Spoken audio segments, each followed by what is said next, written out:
Mensagem número 61, Perdão, Remédio Santo. Baseada numa passagem do Evangelho de Lucas, capítulo 23, versículo 34, onde Jesus diz: Pai, perdoa-lhes, porque não sabem o que fazem. E Emmanuel comenta: toda vez que a moléstia te ameaça, recorres necessariamente aos remédios que te liberem da apreensão. Agentes calmantes para a dor, sedativos para a ansiedade. Em suma, à face de qualquer embaraço físico, procuras reabilitar as funções do órgão lesado. Lembra-te de semelhante impositivo e recorda que há pensamentos enfermiços de queixa e mágoa, de prevenção e antipatia, a te solicitarem adequada medicação para que se te restaure o equilíbrio. E se nas doenças vulgares reclamas despreocupação em favor da cura, é natural que nos achaques do espírito necessites de esquecimento para que se te refaçam as forças. O perdão é, pois, remédio santo para a euforia da mente na luta cotidiana. Tanto quanto não deves conservar detritos e infecções no vaso orgânico, não mantenhas aversão e rancor na própria alma. Perdoa a quantos te aborreçam, perdoa a quantos te firam. Perdoa agora, hoje e amanhã, incondicionalmente. Recorda que todas as criaturas trazem consigo as imperfeições e fraquezas que lhes são peculiares, tanto quanto, ainda desajustados, trazemos também as nossas. É por isso que Jesus, o emissário divino, crucificado pela perseguição gratuita, rogou a Deus ante os próprios algozes: Pai, perdoa-lhes, porque não sabem o que fazem. E deixando os ofensores nas inibições próprias a cada um, sustentou em si a luz do amor que dissolve toda sombra, induzindo-nos à conquista da luz eterna. Então vejam, pessoal, que logo aqui no título, Emmanuel, no título da mensagem, Emmanuel chama o perdão de remédio santo, né? Querendo dizer que é um remédio eficaz, é um remédio que faz bem, é um remédio que tem utilidade, é um remédio que funciona. E funciona para quê? Funciona para reequilibrar nosso espírito, para trazer paz à mente e para trazer tranquilidade ao coração. Porque o perdão é a habilidade que nós desenvolvemos de nos desligarmos daquilo que é negativo e que foi dirigido a nós por ignorância daqueles que conosco convivem. Nós vivemos num planeta de provas e expiações e, portanto, estamos cercados de espíritos tão imperfeitos quanto nós, que vão em algum momento nos ferir, que vão em algum momento nos magoar, que vão em algum momento nos ofender. E nós, que nos propomos ser praticantes do Evangelho, para avançarmos no caminho, precisamos, de uma maneira assim, é indispensável, né, que desenvolvamos essa habilidade de perdoar, de nos desligarmos dessas negatividades que, porventura, possam nos ser dirigidas, né?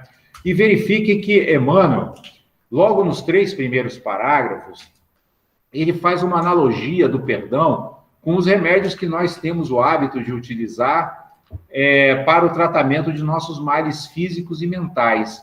E por que ele faz isso? Porque ele sabe que nós, como espíritos ainda muito materializados, muito pouco evoluídos, nós precisamos de exemplos bem materiais também, bem concretos, para entendermos o funcionamento do nosso mundo sutil interior, né?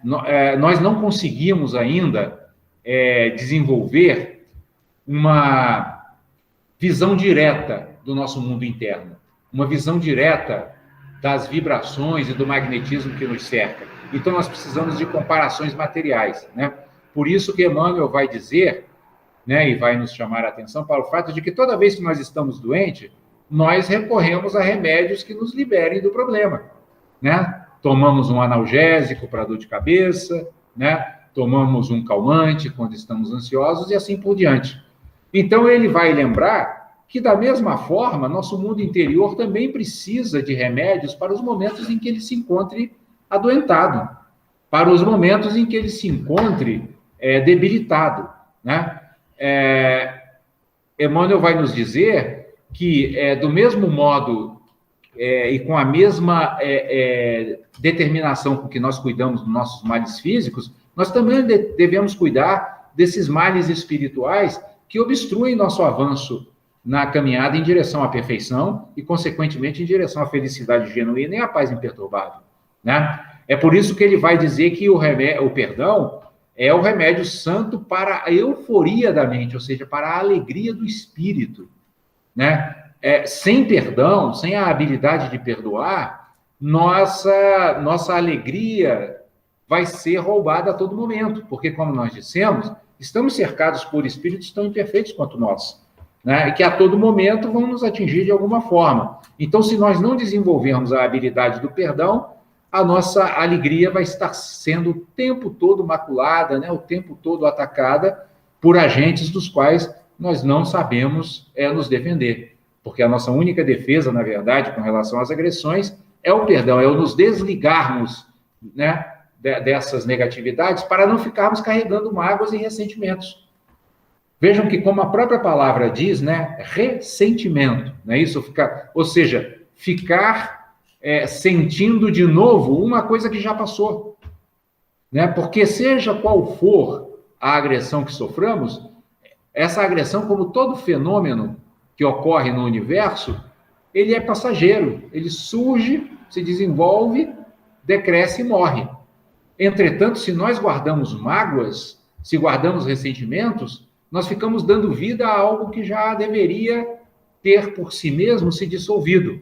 E ficamos carregando pesos desnecessários na nossa jornada.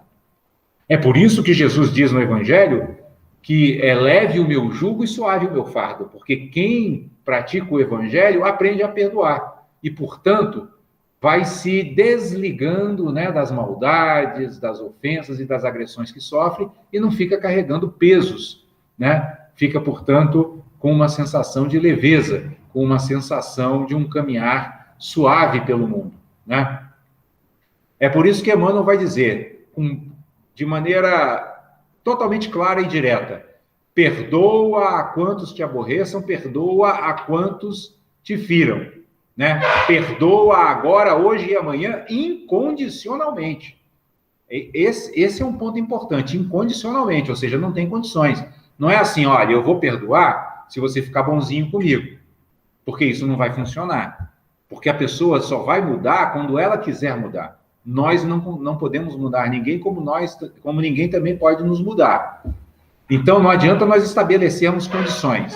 O nosso perdão, ele deve ser incondicional. Ele deve ser um perdão que não só se desligue da ofensa recebida, como também tenha a capacidade de desejar àquele que porventura nos tenha agredido, desejar a ele toda a felicidade, todo o bem, né, toda a paz e todo o amor, né?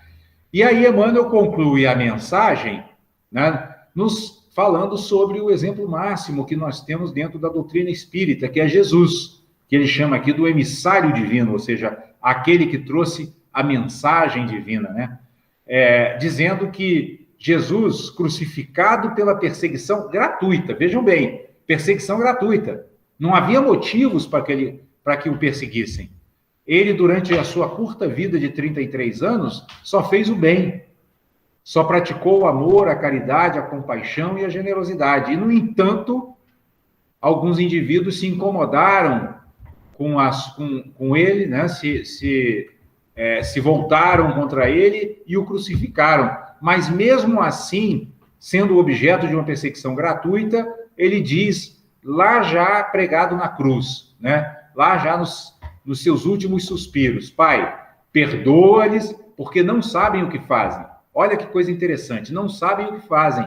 Ou seja, Jesus percebeu a ignorância daqueles seres que o agrediam. Eram seres ignorantes, né? Eram seres que não sabiam o que faziam, eram seres que não sabiam que com essas agressões a um ser puro como era Jesus, estavam gerando um karma negativo pesadíssimo, com o qual teriam que lidar naquela vida e em vidas posteriores, né? E o mais interessante é o último parágrafo, né? Quando Emmanuel diz que Jesus deixou os ofensores nas inibições próprias a cada um. Ou seja, ele não se envolveu com os problemas daqueles que o agrediam. Ele simplesmente, ao perdoá-los, ele se desligou do problema e deixou que cada um carregasse seu próprio problema e, no tempo apropriado, quando estivessem prontos, pudessem superar esses problemas. A mesma coisa nós devemos fazer. Por exemplo, se nós estamos no trânsito e alguém nos fecha, nos agride, nos ofende, ao invés de nós entrarmos nessas vibrações negativas de raiva, nós deveríamos dizer assim: vai com Deus, siga em paz e que possa chegar em segurança ao seu destino. Porque dessa forma, o que nós estamos fazendo? Nós estamos nos liberando de nos envolver em problemas que não são nossos. Nós estamos evitando nos envolver em vibrações negativas que não nos dizem respeito. E dessa forma, perdoando incondicionalmente sempre, nós estaremos dissolvendo todas as sombras e ajudando, inclusive, aqueles, né, que até aqueles mesmo que nos agridem, né, a dissolver as suas próprias sombras, ou pelo menos estaremos oferecendo elementos que podem contribuir para que eles dissolvam suas próprias sombras, e estaremos, ao mesmo tempo, cultivando o amor em nossos corações, e dessa forma, seguindo, como nos diz Emmanuel aqui, firmes em direção à luz eterna.